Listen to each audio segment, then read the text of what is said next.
Buonasera a tutti e bentornati a Liberamente, variazioni e scorribande qui su Radio Libertà. Allora c'è un leader politico, un grande leader politico dal punto di vista anche proprio oggettivo della potenza del suo paese, che in queste ore sta decidendo di affrontare di petto un genocidio autentico che sta andando in scena da almeno un quindicennio nel silenzio assordante delle anime belle, dei flotiglieros, dei restiamo umani, insomma della compagnia di giro terzomondista a vario titolo.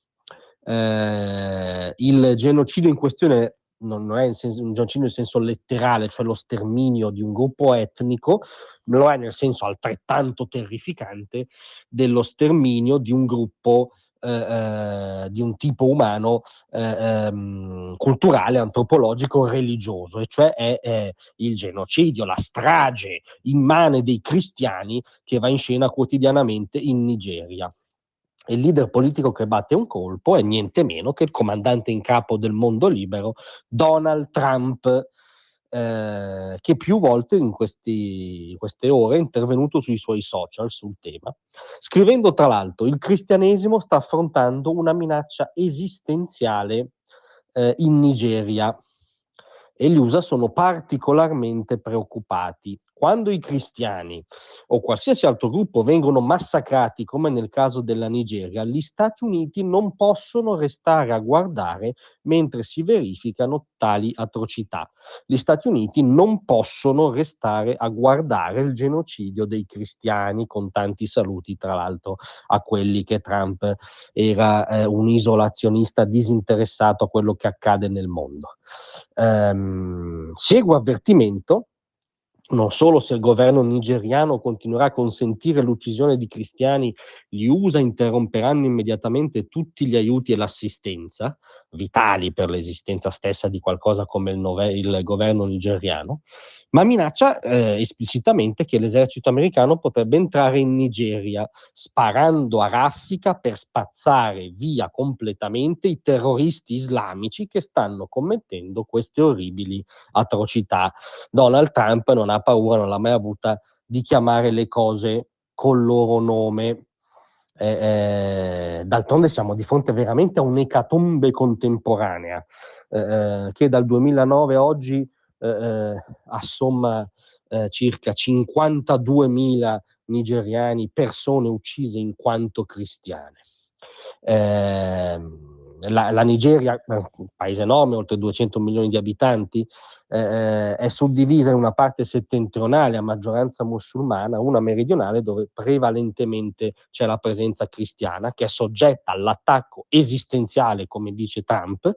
di gruppi di gentiluomini come Boko Haram, le cui imprese hanno fatto impallidire, diciamo, per barbarie disumana quelle dell'ISIS,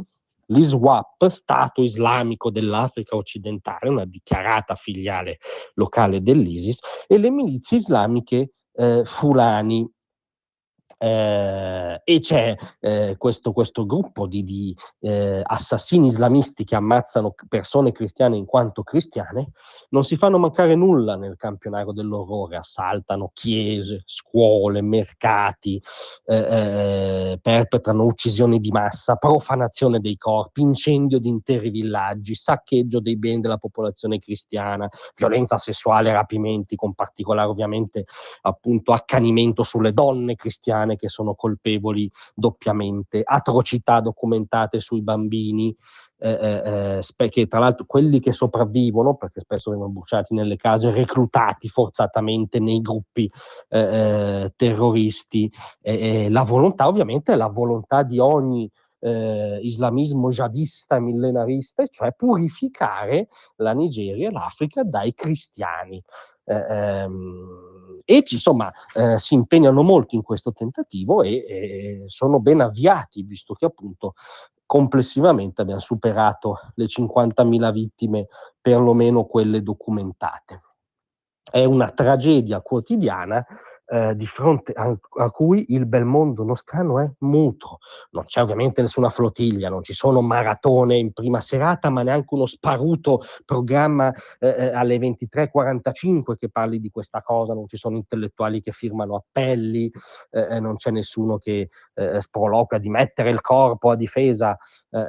dei cristiani macellati. C'è il silenzio tombale, c'è solo Donald Trump che alza la mano e dice che se questa barbarie continua, l'America non starà a guardare. Non starà a guardare anche per un motivo valoriale, perché il paese guida dell'Occidente non può non sentirsi chiamato in causa se va in scena un genocidio contro i cristiani, e anche perché è interesse nel senso migliore dell'Occidente, della nostra civiltà, impedire che questo accada, impedire che vada in scena impunemente la mattanza islamista ovunque essa avvenga. E quindi insomma c'è la retorica di lor signori, ci sono i genocidi autentici, le stragi autentici, la barbarie autentica, e c'è chi si dichiara pronto a combatterla. Sempre lui, sempre Donald Trump. Grazie a tutti, a domattina.